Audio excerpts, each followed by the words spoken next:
سلسلہ ہے. ہاں جی. صحیح مسلم کی ایک حدیث پر اعتراض کے حوالے سے ایک سوال ہے. امام ابن تیمیہ وابن القیم وغیرهم حتى ابن العثیمین رحمهم الله اعترضوا على حديث صحيح مسلم وهو خلق الله التربة يوم السبت وقال ابن العثيمين سمجھ گئے. شیخ الاسلام نے بھی اعتراض کیا, حافظ ابن قیم نے بھی اعتراض کیا, حافظ ابن کثیر نے بھی اعتراض کیا کہ خلق اللہ یوم السبت کی یہ جو روایت مسلم میں ہے یہ درست نہیں ہے, لیکن یہ روایت درست ہے. شیخ الاسلام کا اور باقی دونوں بزرگوں کا بھی یہ اعتراض درست نہیں ہے. شیخ عبد الرحمن معلمی رحمۃ اللہ علیہ نے الانوار الکاشفہ میں اس پر سیر حاصل بحث کی ہے. حتیٰ کہ علامہ انور کشمیری رحمۃ اللہ علیہ نے بھی فیض الباری میں بھی اور ان کی ایک اور کتاب ہے اس میں بھی انہوں نے کہا ہے کہ یہ روایت درست ہے. حتیٰ کہ علامہ سہیلی نے روض العنف میں بھی اس روایت کی تصحیح کی ہے, اور اس جو اعتراضات اور خدشات قرآن مجید کی ظاہر آیت کے منافی سمجھتے ہوئے کیے ہیں ان کا جواب علامہ سہیلی نے بھی دیا ہے. اور علامہ سہیلی کا وہ جواب, بلکہ علامہ سہیلی نے تو تعجب کا اظہار کیا ہے کہ مجھے نہیں سمجھ آتی کہ یہ روایت تو صحیح طور پر بہت سی احادیث کے موافق ہے, جو اعتراض کرنے والے ہیں وہ ان صحیح احادیث کو نظر انداز کر دیتے ہیں. علامہ سہیلی نے بہت بڑھ کے اس روایت کے بارے میں روض العنف میں بات کی ہے. صحیح یہی ہے کہ یہ روایت بھی ضعیف نہیں ہے. شیخ الاسلام نے ظاہر الفاظ کی وجہ سے یہ بات سمجھی ہے. الجواب الصحیح لمن بدل عن دین المسیح اس میں بھی, البدایہ میں بھی, اور حافظ ابن کثیر رحمۃ اللہ علیہ نے تفسیر میں بھی اس روایت کا پر اعتراض کیا ہے معلوم شد, لیکن یہ اعتراض درست نہیں. احسن اللہ علیکم. ایک سوال ہے شیخ, وہم والے الفاظ الگ بات میں بیان کرنا اگر اسلوب بخاری ہے کہ یہ ہے تو بخاری ہی میں, تو ایسی روایات کا حکم کیا ہوگا؟ میں نے آپ سے عرض کر دیا کہ ایک روایت ہے امام بخاری کے اسلوب کی اور ایک ہے امام بخاری کے استدلال کی. راویوں کے وہم کا انکار بحیثیت راوی کے ہے, بحیثیت امام بخاری کے استدلال اور اسلوب کے نہیں ہے. راوی پر وہم کا انکار نہ امام بخاری کرتے ہیں نہ ہم کرتے ہیں, بات سمجھے نا. لیکن جس اسلوب میں امام بخاری اس روایت کو اور اس وہم کو اس کے مد مقابل روایت کرتے ہیں اس راوی کی برعکس دوسرے راوی کی روایت سے, جس سے یہ بات واضح ہو جاتی ہے کہ یہ اس روایت میں اس لفظ میں راوی سے جو تسامح ہوا ہے, جو وہم ہوا ہے, اس کا ازالہ دوسری جگہ خود امام بخاری نے کر دیا ہے. جس طرح کہ حافظ ابن تیمیہ رحمۃ اللہ علیہ ہی کے الفاظ سے میں نے یہ بات کہی ہے. دوسری بات یہ ہے کہ ایک لفظ کے وہم سے ساری روایت کا انکار کرنا کوئی انصاف نہیں ہے, بات سمجھے نا. ایک لفظ کے وہم سے, اور پھر جہاں وہم ہوا ہے وہ معرض استدلال میں بھی امام بخاری میں پیش اس کو نہیں کیا. احسن اللہ علیکم. امام بخاری کی شخصیت پر دو سوال آئے ہیں اعتراض کے حوالے سے کہ انہوں نے شادی جیسی عظیم سنت پر عمل نہیں کیا. جو محدث خود حدیث پر عمل نہیں کرتا, اس کی بیان کی ہوئی احادیث کی کیا حیثیت ہے؟ بس میں تو یہی کہوں گا کہ جس بھائی نے یہ سوچا ہے انہوں نے امام بخاری کا ترجمہ نہیں پڑھا. امام بخاری نے شادی کی ہے, بلکہ انہوں نے تو اپنے شاگرد سے, اللہ اکبر, سیر و اعلام النبلاء دیکھیں, سیر میں بڑی عجیب بات اپنے شاگرد محمد بن ابی حاتم الوراق سے کہی کہ میری بیوی ہے, ایک لونڈی بھی ہے, دونوں میں سے کسی ایک کو پسند کر لو. وہ عبد الرحمن بن عوف والا طریقہ آج ہم اختیار کر لیتے ہیں. عبد الرحمن بن عوف کو کہا تھا نا صحابی نے, جب اخی بھائی بنایا تھا نبی علیہ السلام نے, مواقعات قائم کی تھی, تو اس کی طرف امام بخاری نے اشارہ کیا اپنے وراق سے کہ میں ایک کو طلاق دے دیتا ہوں, اگر بیوی پسند ہے تم نکاح کر لینا, لونڈی ہے تیرے حق میں دے دیتا ہوں. آپ کہتے ہیں نکاح ہی نہیں کی. جی محترم شیخ, صحیح بخاری کے بعض روایات ایسے بھی ہیں کہ جنہیں خود امام بخاری رحمہ اللہ نے کتاب الضعفاء میں ذکر کیا ہے، اس کی وضاحت فرما دیں۔ اللہ اکبر کبیرہ۔ میں نے تو کل آپ سے ذکر کیا تھا کہ اس کتاب الضعفاء میں وہ بھی ہیں جو صحابہ ہیں، تو ذکر کیا تھا، نام بتلائے تھے یا نہیں؟ تو صحابی ضعیف ہے۔ اللہ اکبر کبیرہ۔ اب میں نے 3-4 صحابہ کا ذکر کیا تھا، ویس کرنی کا بھی ذکر کیا تھا، پہلے یہ دیکھو ضعفاء میں ذکر کیوں کیا ہے؟ جب تک وہ نہ سمجھا جائے، میں نے اسی لیے کہا تھا، کل بھی یہ خبردار کیا تھا کہ صحابی پہ جس کو جرح نہ سمجھی جائے، اس کا امام بخاری کا مقصد کچھ اور ہے، اس سے خبردار کرنا ہے کہ اس صحابی سے روایت تو ہے لیکن اس روایت میں کلام، صحابی پہ اعتراض نہیں ہے، اسی طرح راوی پہ اعتراض نہیں ہے۔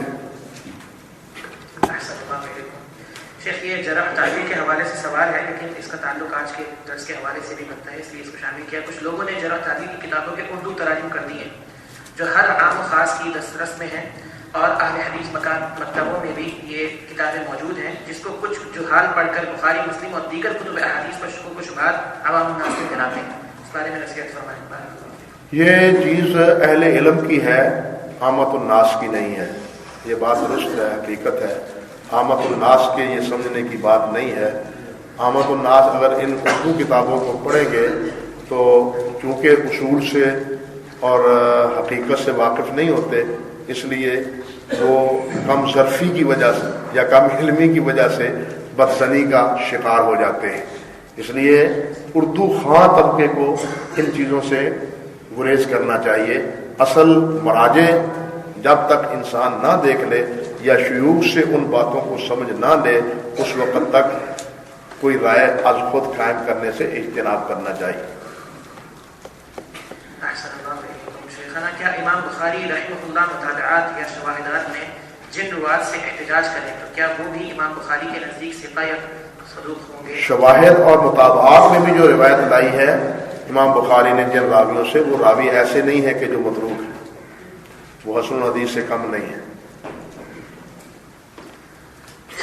میرا سوال یہ ہے کہ بخاری مسلم کی موجودگی میں دیگر کتب احادیث کی ضرورت کیوں پیش آئی، یعنی دیگر کتب احادیث کیوں لکھی گئی؟ وہ اللہ کے بندو، ہر ایک نے اپنی روایت، اپنی احادیث جمع کی ہیں۔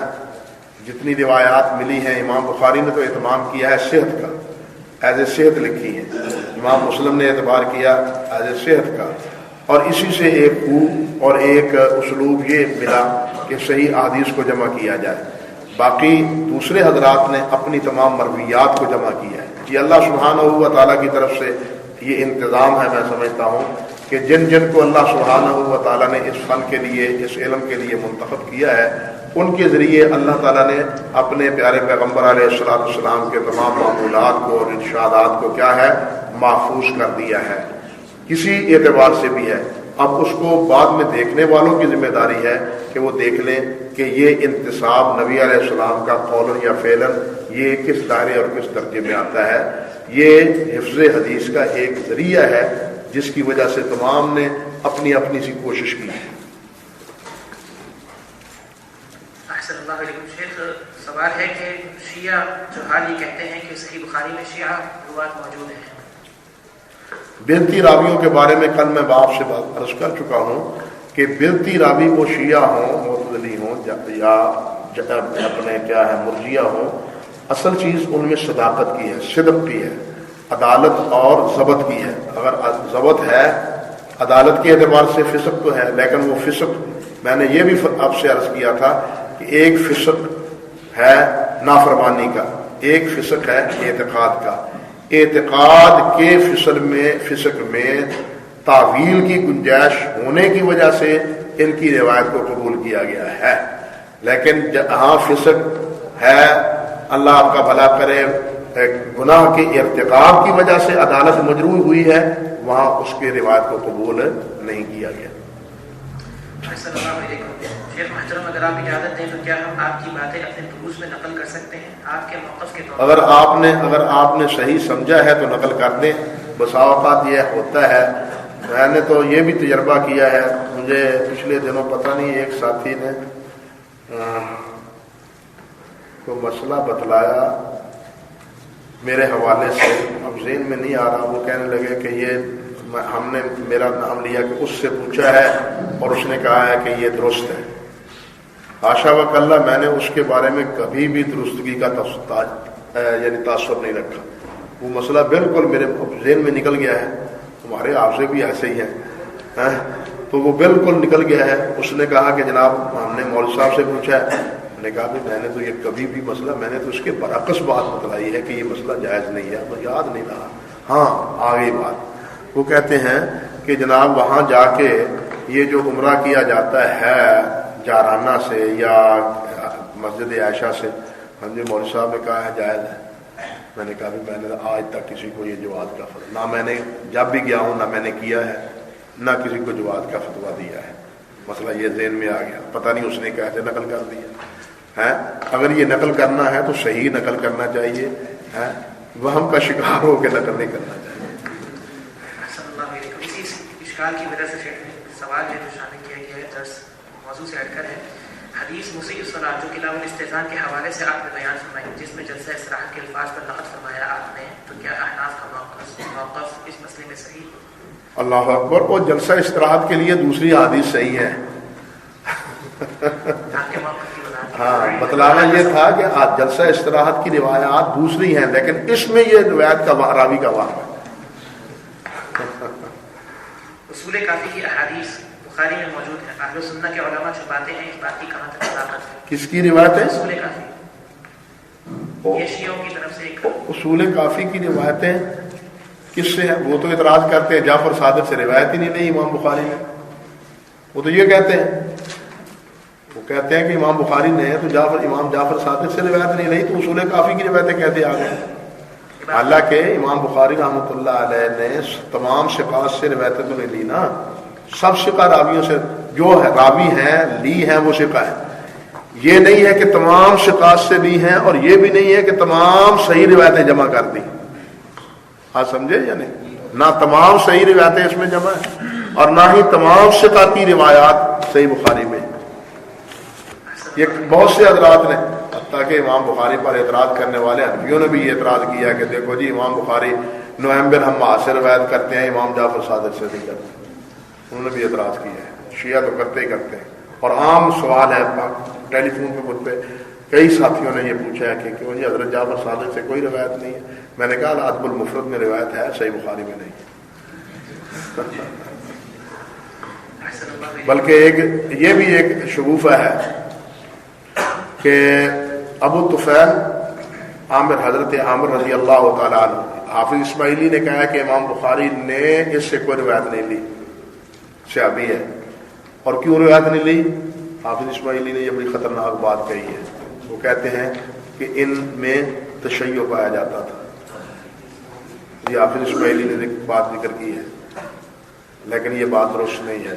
امام بخاری رحمۃ اللہ علیہ نے الادب المفرد میں حضرت ابو طفیل عامر رضی اللہ تعالیٰ عنہ سے روایت طفیل بن عامر سے روایت لی ہے صحابی, اور وہی شیعہ تو نہیں ہے. حضرت علی کے ساتھ موقف تھا, صفین میں حضرت علی کے ساتھ تھے, تو اور بھی تو شیعہ راوی بخاری مسلم میں ہے یا نہیں ہے.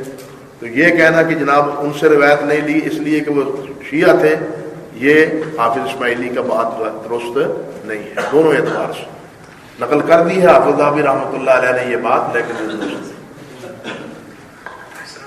شیخنا ابن رشید نے جو امام مسلم کے اعتراضات کے جوابات لکھے اس پر آپ نے کچھ عرض کرنا تھا نماز کے بعد, لیکن وہ آپ نے نہیں کیا. نہیں, وہ میں نے ذکر تو کر دیا ہے کہ ابن رشید کی اس بات کو جو اللہ آپ کا بھلا کرے بگاڑا گیا ہے وہ اس کے حوالے سے ذکر کر دیا تھا میں نے.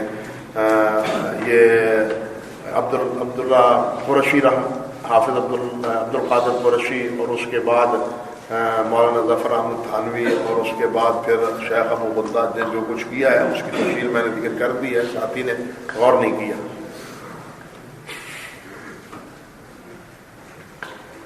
جی صحیحین میں لبید ابن حسن وہ جادو والی جو روایت ہے اس کے حوالے سے وضاحت فرما دیں کہ کیا وہ روایت اس کا انکار کیا بعض؟ ہاں, یہ جدت پسند انکار کرتے ہیں کہ نبی علیہ الصلوۃ والسلام پر جادو نہیں ہوا. کہ نبی انبیاء پر جادو نہیں ہوتا. جب فرعون کے دربار میں فرعون کے جادوگروں نے جادو کے لیے رسیاں پھینکی تھیں تو حضرت موسیٰ علیہ السلام اس سے متاثر ہوئے تھے یا نہیں ہوئے تھے؟ قرآن میں ہے یا نہیں؟ ان کی نگاہ میں وہ رسیاں سانپ بھی بنی تھی نا، وہ رسیاں تو نہیں رہی تھی نا، موسیٰ علیہ السلام خوفزدہ ہوئے تھے نا، وہ تو اللہ نے فرمایا آسا پھینک دو سب کچھ ہضم ہو جائے گا. ہاں تو نبی پہ اثر تو ہوتا ہے نا. اب انکار کرے کہ جناب قرآن کے خلاف ہے، قرآن ہی سے تو پتہ چلتا ہے کہ حضرت موسیٰ علیہ السلام پر بھی اس کا اثر ہوا تھا. پھر نبی علیہ السلام پہ اگر اثر ہوا ہے تو حضرت عائشہ خود فرماتی ہیں رضی اللہ تعالی عنہا کہ وہ اثر صرف اس نوعیت کا تھا کہ میں نے یہ کام کیا ہے یا نہیں کیا، یعنی کام کے کرنے نہ کرنے کے حوالے سے تھا. وہی کا اس کے ساتھ کوئی تعلق، نبوت کے ساتھ باقی معاملات میں اس کا کوئی تعلق نہیں تھا. یہ خود حضرت عائشہ جو اس چیز کو بیان کرتی ہیں ان کی ہی یہ وضاحت موجود ہے. اللہ اکبر کبیرہ. رجال صحیحین سے کیا مراد ہے؟ اسی طرح رجال کو علی شرط شیخین سے کیا؟ ہاں یہ بات ضمناً آئی تھی، میں نے اشارہ کیا تھا. اس سے راوی تو مراد ہوتے ہیں کہ راوی بخاری کے ہیں یا راوی مسلم کے ہیں. کہہ دیا جاتا ہے، علامہ ہاشمی بھی اور دوسرے حضرات کہہ دیتے ہیں رجال صحیح ہے، رجال علی شرط بخاری، جس طرح کہ امام حاکم رحمۃ اللہ علیہ کہہ دیتے ہیں. لیکن اصل بات یہ ہوتی ہے کہ امام بخاری رحمۃ اللہ علیہ صرف رجال نہیں دیکھتے. میں نے جیسے آپ سے عرض کیا ہے کہ راویوں پہ کلام ہوتا ہے اور ان راویوں کی روایات کا انتخاب اور چناؤ کرتے ہیں. اب جو متکلم فی راوی ہیں بخاری میں ان کی حیثیت کچھ اور ہو گئی، دوسری کتابوں میں ان کی روایت کی حیثیت اور ہو گئی. دوسرے حضرات تو جس طرح امام بہقی کی بات میں نے آپ کے سامنے رکھی ہے کہ جتنا احتیاط، انتقاء، چناؤ، تتبع امام بخاری کا ہے باقی حضرات کا وہ نہیں ہے. متکلم فی راویوں سے امام بخاری نے روایات کا انتخاب کیا ہے اور اس کی ضعیف روایات سے کیا کیا ہے، اعراض کیا ہے. میں نے کل بھی آپ سے ذکر کیا تھا کہ محمد بن عبد الرحمن بن ابی لیلہ کے بارے میں امام ترمذی رحمۃ اللہ علیہ نے یہ پوچھا کہ آپ اس سے روایت کیوں نہیں لیتے، تو امام بخاری نے کیا جواب دیا تھا کہ اس کی صحیح اور ضعیف روایات کے مابین میں فرق تمیز نہیں کر پایا، اس لیے میں اس کی کوئی روایت نہیں لیتا. معلوم ہو گیا نا کہ ایسے متکلم فی راوی کی روایات میں امام بخاری کیا کرتے ہیں، انتخاب اور چناؤ کرتے ہیں، لیکن دوسرے یہ احتیاط نہیں کرتے. اس لیے اگر کہہ دیا جائے ایسے راویوں کی روایت کے بارے میں کہ رجال صحیح، تو یہ اس سے لازم نہیں آئے گا کہ اس کی روایت بھی اسی درجے میں ہوگی جو صحیح بخاری کی روایت. سوال ہے، بخاری مسلم کی احادیث پر اعتراض کرنے والے اپنے مسلک کی ترویج میں عوام کو کس علمی مباحث میں الجھا دیتے ہیں؟ اس صورت میں عوام کو کیسے قائل کیا جائے؟ کس کو قائل کیا؟ عوام کا یہ مسئلہ ہے نہیں. اب یہ اصل بات تو اپنے ایمان اور دیانت کی ہے. ہمیں الدین و النصیحہ پر عمل کرنا چاہیے، خیر خواہی کرنی چاہیے، کسی کو دھوکے میں مبتلا نہیں کرنا چاہیے. جس چیز کو ہم صحیح سمجھتے ہیں دیانتداری سے اسی کو بیان کرنا چاہیے. اس میں اپنی طرف سے اس قسم کی جو ہے نا کہنا چاہیے آراء اور اپنے تحفظات ان کو ملحوظ رکھنا، یہ امانت اور دیانت کے منافی بات ہے.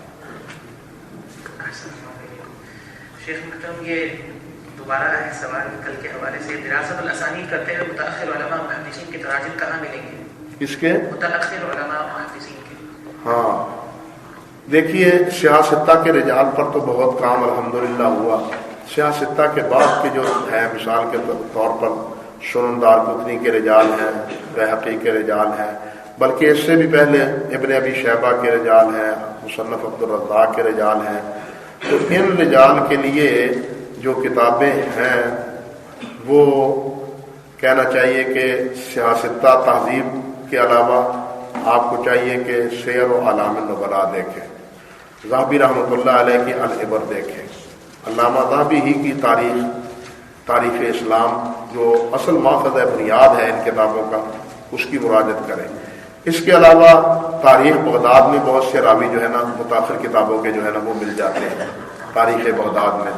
اسی طرح جو شام اور مصر کے راوی ہیں ان کے لیے علامہ سیوطی کی بھی ایک مصر کے روات پر کتاب ہے، اور امام ابن عساکر کی تاریخ دمشق بھی اس وقت چھپ چکی ہے. دمشقی رجال اس میں مل جاتے ہیں. اور اسی طرح اگر جو اصفہان کے ہیں امام ابو نعیم اصبہانی رحمۃ اللہ علیہ کی کتاب اخبار اصبہان، اس میں بھی یہ راوی مشصر آ جاتے ہیں جو سیاستہ کے علاوہ ہیں۔ ایک بہت بہت بڑا مرجع ہے لیکن افسوس کہ وہ دستیاب نہیں ہے، امام حاکم رحمۃ اللہ علیہ کی تاریخ نیسابور، وہ ابھی تک اس کا کوئی سراغ نہیں ملا۔ اللہ کرے کسی مکتبے میں وہ محفوظ ہو اور وہ زیور طبع سے آراستہ ہو جائے تو ہمارے حدیث کے جو اکثر و بیشتر رجال ہیں وہ اسی نیسابور کے علاقے سے وابستہ ہے، اور اس کا بڑا مرجع وہ ہے، لیکن وہ کتاب اس وقت دستیاب نہیں ہے۔ البتہ بعض حضرات نے یہ کیا کیا ہے کہ متفرق طور پر جو تاریخ کی کتابیں ہیں، مثال کے طور پہ البدایہ ہے یا اسی طرح حافظ ذہبی کی کتابیں ہیں، ان میں جو امام حاکم کی اسی تاریخ نیسابور کے سے واقعات اور تراجم ہیں مختصر طور پر، وہ ایک ہوشیار ساتھی نے تاریخ دمشق کے اپنا تاریخ نیسابور کے نام پہ ایک جلد میں چھاپ دیا ہے۔ جو واقف نہیں ہے وہ تو سمجھ جاتے ہیں، کتابیں چھپنے میں بڑے بڑے بڑے گھپلے ہوتے ہیں۔ ایک صاحب نے کتاب چھاپ دی کتاب السنن کے نام پر، امام نسائی اپنے کیا نام ہے امام ابن ماجہ رحمۃ اللہ علیہ کی۔ حیرانی کی بات یہ ہے کہ ایک دفعہ وہاں حاضری کا موقع ملا تو ایک تفسیر چھپی اس کے نام پر، امام طبرانی کے نام پر، قرآن مجید کی تفسیر ہے، کس کے نام پر چھپی ہے 6-7 جلدوں میں، امام طبرانی رحمۃ اللہ علیہ کے پاس۔ وہ ہمارے ساتھی تھے، ہم معرض میں دیکھ رہے تھے کتابیں، تو وہ ایک ساتھی نہ لے کے آیا، میں نے کتاب نکالی دیکھا، میں نے کہا میں نہیں لوں گا یہ کتاب، میں نہیں لوں گا، یہ کتاب وضعی ہے، امام طبرانی کی طرف منسوب ہے، یہ کتاب امام طبرانی کی۔ کیسے جی ان کے نام پہ چھپی ہے؟ میں نے کہا امام طبرانی کی کتاب اور ساری کتاب بلا سند ہو، یہ نہیں ہو سکتا۔ دنیا ادھر سے ادھر ہو سکتی ہے، غیر سند کے امام دارقطنی کوئی امام طبرانی کوئی قول ذکر نہیں کر سکتے، بات سمجھے یا نہیں؟ لیکن دیکھیے طبرانی کے نام پر تفسیر چھپی ہوئی، یار ساتھ بڑے بڑے ہیں، اس لیے کتاب خریدتے ہوئے بھی خیال کرنا چاہیے۔ اللہ ہمارے حال پر رحمت فرمائے۔ اچھا پھر لطف کی بات یہ ہے، بات آئی گئی ہو گئی، 1-2 دن گزر گئے، تو یہی بات شام کے وقت میں جا کے شیخ عبد الباری سے اسی ساتھی نے جا کے ان کے ساتھ مجلس ہوئی، نا اگلے سن کلاس میں ذکر ہوا کہ جی کتاب آئی ہے اور میرا نام لیا، اس نے کہا یہ کتاب ایسے جھوٹی ہے، یہ کتاب امام طبرانی کے نہیں ہے۔ تو شیخ عبد الباری کہنے لگے اس نے ٹھیک کہا ہے، امام طبرانی ایسے نہیں ہے کہ بغیر سند کے کوئی حدیث یا کوئی قول صحابی کا ذکر کرے۔ تو یہ چیزیں ملحوظ خاطر رکھنے چاہیے، یہ چیزیں اب تجارتی نقطہ نظر سے بھی شروع ہو گئی ہیں۔ تو 4 حضرات جو ہے نا وہ پیسہ دینا مقصود ہے، ان کا علم کی خدمت کم ہو گئی ہے۔ اللہ مہربانی فرمائے۔ احسن اللہ علیکم شیخنا، آپ نے عبد الرحمن بن دینار کے حوالے سے بحث کی ہے، حافظ ذہبی کے مختلف اقوال کی تطبیق یا حافظ ذہبی کے مختلف اقوال ہیں، اس کے درمیان تطبیق یا ترجیح کسے ہوگی؟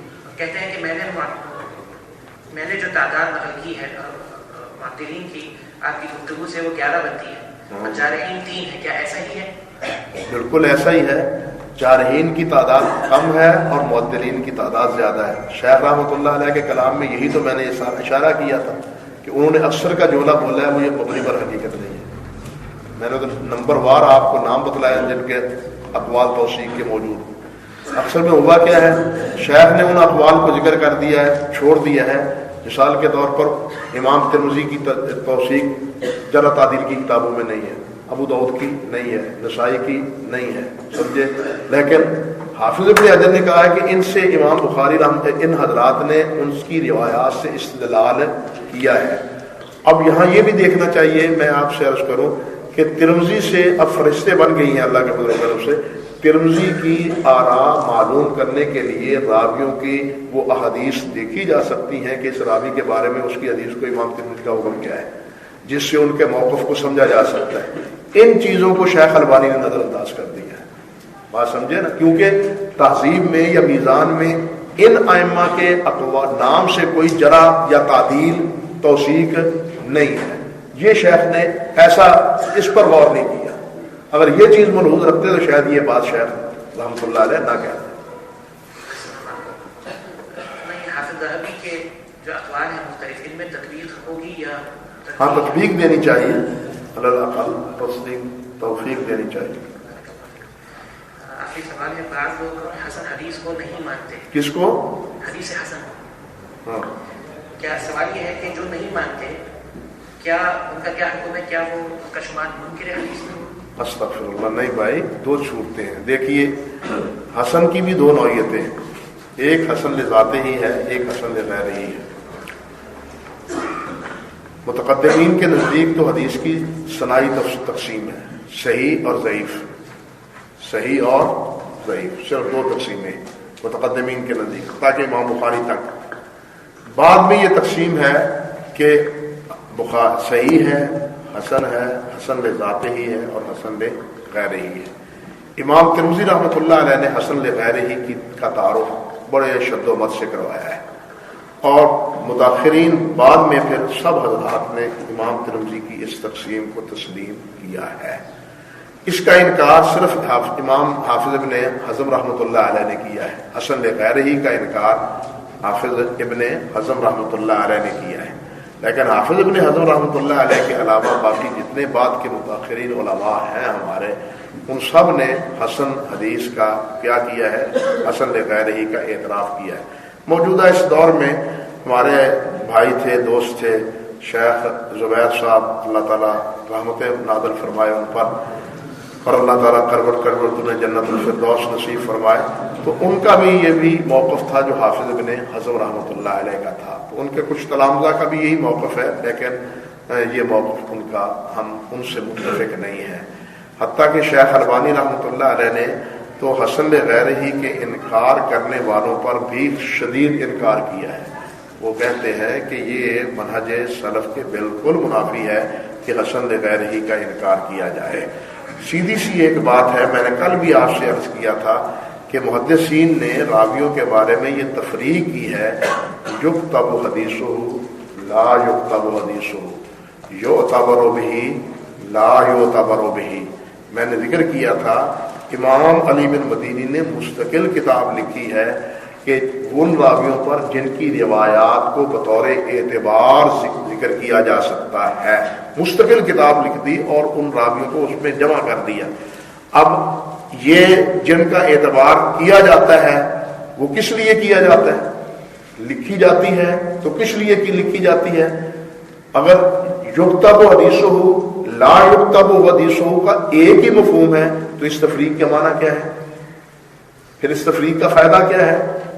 راوی کی روایت لکھنے کے باوجود معید تائید کے لیے وہ یا اس پہ غور و فکر کرنے کی جب ضرورت ہی نہیں ہے، تضعیف جمع تضعیف ضعیف ہے، تو پھر اس تفریق کرنے کا فائدہ نہیں ہے۔